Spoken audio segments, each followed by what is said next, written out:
Şou proqramlara getdin, toylara başladın getməyə. Ailən üçün nədir? Hal-hazırda ailəm üçün çox şükür İndini ki, demirəm, bax, o zaman ailə qurana qədər nə elədin? nə elədi? Hə. Utanıram bu şeyləri danışmağa, mən düşünürəm ki, düzgün deyil. Əslində düzgündür nəyə görə? Mən öz millətimizi həm də ona görə sevirəm ki, ailəyə çox düşkündür. Qız olsun, oğlan olsun, fərqi yoxdur. Hamı bayırdakını götürüb gətirəcək evə, özünə o da közə vuracaq, gətirəcək evə ki, evdəkilər dolansın, evdəkilərin sən demiş ki, güzəranı düzəlsin. Bəli. Bu çox önəmli və çox yaxşı xasiyyətimizdir bizim.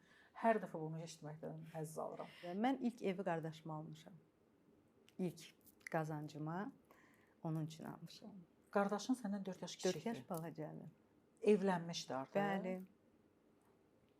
Özünüzün eviniz yox idi. Yəni biz Yenə kirayə kirayədə qalırdıq. idi. Bəli, mən kirayə qalırdım və mən ilk evi onun üçün aldım. Sonra özümə aldım və sonra anama aldım. Ana kimlə yaşayırdı? Anam hər kəsin indi ayrı öz evi var. Ona qədər qardaşı ayıranda səninlə bir yerdə idi ana. Bəli, anam məndən bir yerdədir. Mən ailə qurana qədər anam məndən bir yerdə yaşayıb. Mən ailə qurandan sonra artıq hər kəs öz evinə köçdü. Yəni ki, anam hamımızda qalır. Bizdə də gəlib qalır, qardaşım gildə də qalır. Amma mən onların hamısının rahatçılığı üçün hamısına ayrı, yəni ki, öz rahatçılıqları üçün hamısını mənzillə özüm təmin etmişəm. İlk olaraq